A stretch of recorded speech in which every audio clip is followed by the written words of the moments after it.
So in today's video I'm going to show you how to create my version of the Stampin' Up Perpetual birthday calendar. Okay, so what you're going to need for this project is the Stampin' Up Perpetual calendar stamp set, which is a photopolymer set containing 24 stamps, and it's got the 12 months of the year and then 12 individual embellishment stamps. And it's actually a great stamp set, this, because these stamps, these are smaller than they actually are, but these stamps can be used for anything. They can be used for backgrounds on cards, they can be used to decorate your own, make your own decorative paper. Just so many uses for them, really.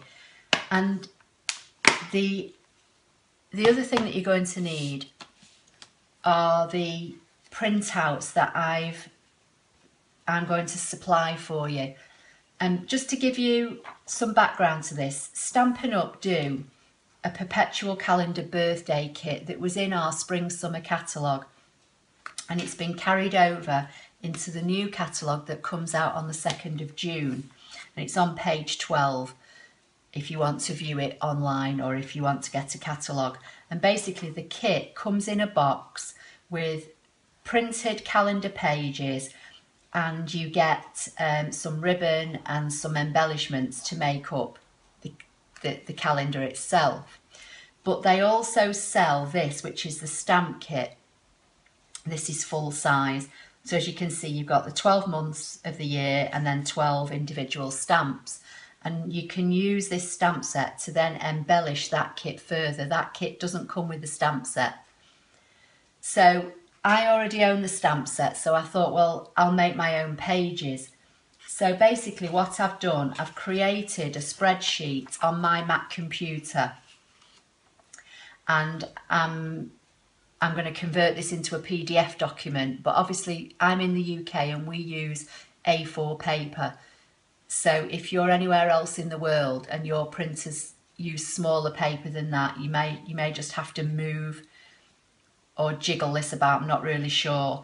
But basically what I've done, you'll get two calendar pages to every one A4 sheet of paper, and this there'll be 3 documents. So there'll be one called Calendar 31, which is this one for the months that have 31 days. Then there's another page that's called Calendar 30, again, so you know, it's quite straightforward, for the months that have 30. And then there's a document that's called Calendar 28/29, which is for the February months, and obviously in a leap year you get 1 extra day, and 2016 is a leap year as far as I'm aware. So basically what you would do, for the months that have 31 days, you will print 4 pages, which will give you 8 of these, but you only need 7, so you'll have a spare that you can just practice on. For the months that have 30, you'll print 2 pages, which will give you the 4 months that you need. And then for the 28/29, you'll print 1 page, and you'll just choose the one for 28 if you're making it in 2015, or 29 if you're making it in 2016. And as I say, these are printed on A4, and if you cut these at 4 1/8 straight down through the long section, it will cut these directly in half. Basically 4 1/8 is half of an A4 piece of paper. You can see how they go together. So when you're stamping these, when you start stamping the months on the top of them, remember that some are 31, some are 30 and some are 29. So I'm going to give this as a free printable, and it will be on my blog. So that's just some background to the calendar itself, and then obviously you just need some ink pads.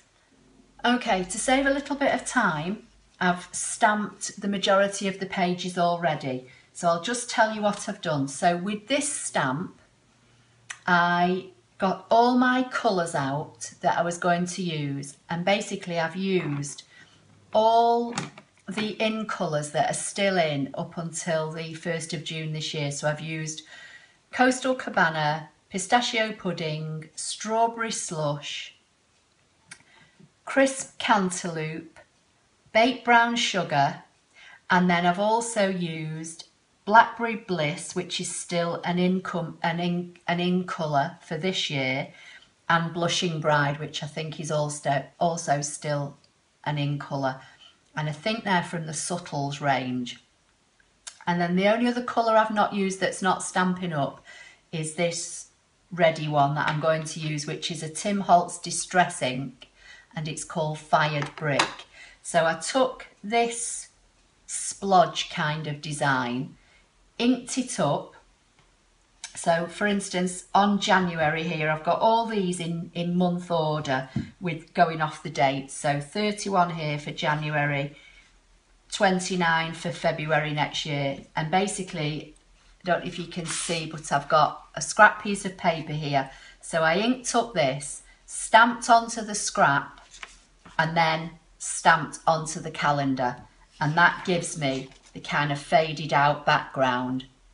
Then I chose the design I was going to use, and I used the same ink. So this one is pistachio pudding. So this has been stamped onto scrap and then onto here for the splodge.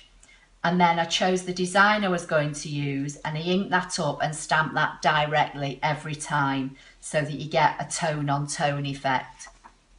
And the reason I've done that is because if anybody's watched any of my previous videos before, you'll know that I invariably get covered in ink. So I've done January, I've done hearts for February, flowers for March, and I've worked my way through butterflies, more flowers, and again, all done in the same way, stamped off and then stamped on for the splodge, and then directly on with the same colour for the design. And I've worked my way all the way through the calendar,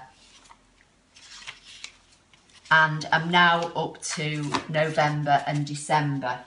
So I don't need that. So for November, I'm going to use the stars, and this is baked brown sugar. So I've got my baked brown sugar here. So you can see I've stamped onto my scrap and then onto there, and then I'm just going to ink this one up and just stamp directly over it so you get the tone on tone effect, and just rotate the stamp a little bit. And I've done three stampings on the top. And then what I do, I've got another piece of scrap here, and I just move it away from my pile. I'm keeping these in a pile from January through to December, so I know they're in the right order. And then I'm stamping up again, and I'm just stamping on the bottom. And again, I'm doing 3 times, and I'm rotating the stamp, and I'm not bothering if I'm going off the page.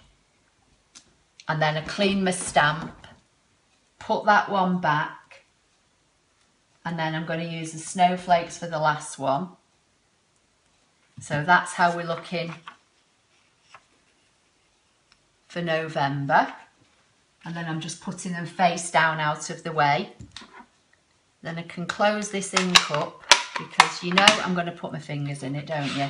So I've got my next one. This one is a distress ink, so it might not be as vibrant. So I'm just making sure I've got it all fully loaded. And then stamp.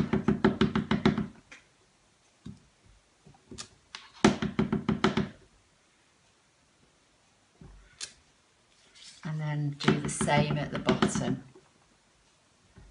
Not worrying, as I say, if I'm going off the paper, just doing it 3 times, rotating the stamp a bit so it doesn't look all uniform. And just clean the stamp and put it back. And that's all I've done all the way through for every month. So now, and that's December. So I'm going to put that back on the bottom now. Hopefully it's dry. And then I'm going to come through now, and I'm going to put each month on. I'll just put the lid back on there. Now I'm going to use black for the months, just because I've printed this in black, and just to kind of tie it in. So again, I'm going to start with the months. Got January, Hopefully it's the right way around. Ink it up, just going to test it on my scrap, see how it looks. Yeah, that's fine. And then literally I'm going to work my way through. So I'll just do another one and then I'll show you and I'll carry on and I'll come back. So that's January.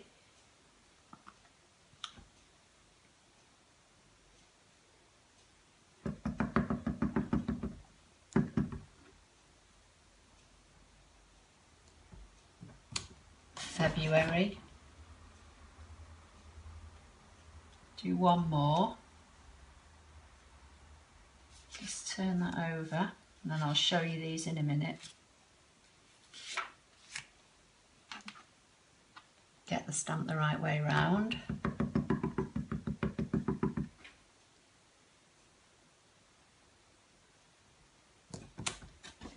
Right, so I'll just show you where we're at so far.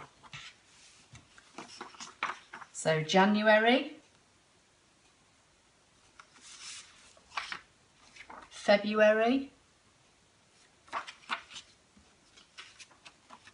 and March. And I'll keep working my way through and I'll come back when I've got them all done. Okay, so here's how we're looking so far. I've stamped all the months on each of the pages. This is Stampin' Up craft card. I've taken a piece of this, which is 12 by 12. I've cut it down to 4.5 by 12 and I've attached everything together with a little bulldog clip. I've got my painted blooms cotton twine. I'm not so sure if in this format if this is still available, but there will be baker's twine on my Stampin' Up website. And I've used this because it's got all the colours in it. Taken a piece of each, cut at 8 inches, and then literally just wrap them round the top of here and tied them in a bow. And obviously you can embellish this further if you want to. You could cut shapes on your scan and cut, like in the original one I showed you at the beginning of the video that's in the catalogue. They've got like little banners with an initial as well. So they've got January here and then they've probably got like a banner cut with a J cut over the top just to embellish it further, you know, and they've done the same on each of their months. But I think I'm just going to leave mine like this. So there's I'll just move this out of the way. So there's January. I'll just show you the pages. February. Hopefully you can see all this. March. That's Blackberry Bliss and the flowers. April, that's Chris Cantaloupe and that's got the butterflies.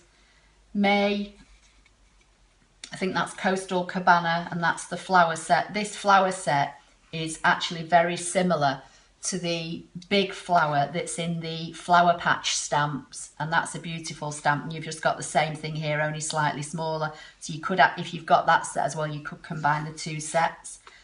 June, I've just done like the Sunburst, and that's in the Blushing Bride. I've got baked brown sugar there for the stars for July. Excuse me. I've got pistachio pudding again with the maple leaves for August. Strawberry slush for the leaves for September. October, again, I've got Blackberry Bliss, baked brown sugar again for the stars, and then the last one was the Tim Holtz one I used for December, which was the Fired Brick. You could actually, I've not even stapled these, I've just literally, you know, clamped them on there. You could staple them all if you wanted to, but I would think that the bulldog clip, you know, if you hang it this, and it would look fine. You could even put a magnet on the back and put it on a fridge. So that's all made with just, you know, a few colours of ink, the Perpetual birthday calendar stamp set, and the free printable that I'm going to put on my website. So I hope you found that helpful. Please like, share and subscribe, and I'll see you in the next video. Thank you.